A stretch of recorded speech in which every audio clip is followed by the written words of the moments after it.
ఇంత రాత్రి అయింది, నిద్రపోకుండా ఈడేం చేస్తున్నావునా? మా వైఎస్ఆర్ కొడుకు వస్తున్నాడంట, ఆయన కోసం ఎదురు చూస్తున్నా అన్నా. కాదన్నా, మీ వైఎస్ఆర్ కొడుకు వచ్చి నీ ముందు నిల్చున్నా నీకు కనపడదు కదనా?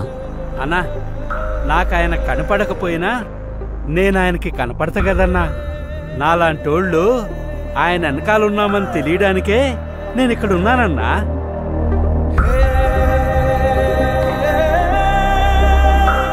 తండ్రి పోయాడనుకుంటే కొడుకొచ్చాడు.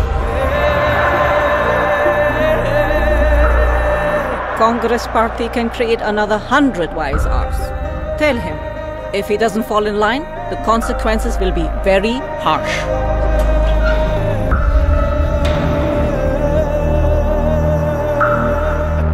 ఉన్నదంతా పోయినా పర్వాలేదు అని తెగించిన జగన్ లాంటోడితో యుద్ధం చేయడం మనకే నష్టం madam.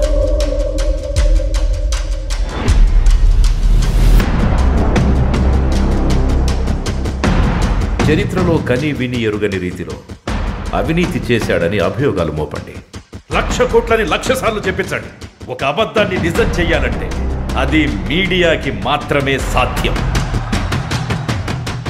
If we can't defeat him, we can destroy him.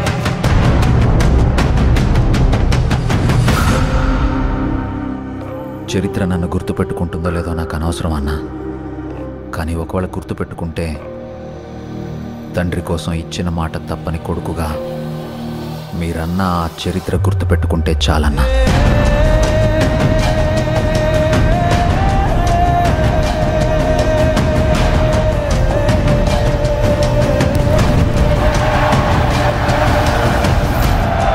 నాకు భయపడడం రాదయ్యా.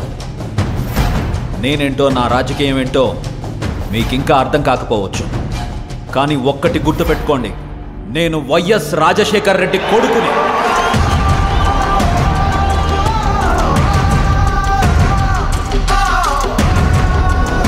నా రాజకీయ ప్రత్యర్థినైనా శత్రువునైనా ఓడించాలనుకుంటానే కానీ మీ నాయకుడిలాగా వాళ్ళ నాశనం కోరుకోనయ్యా.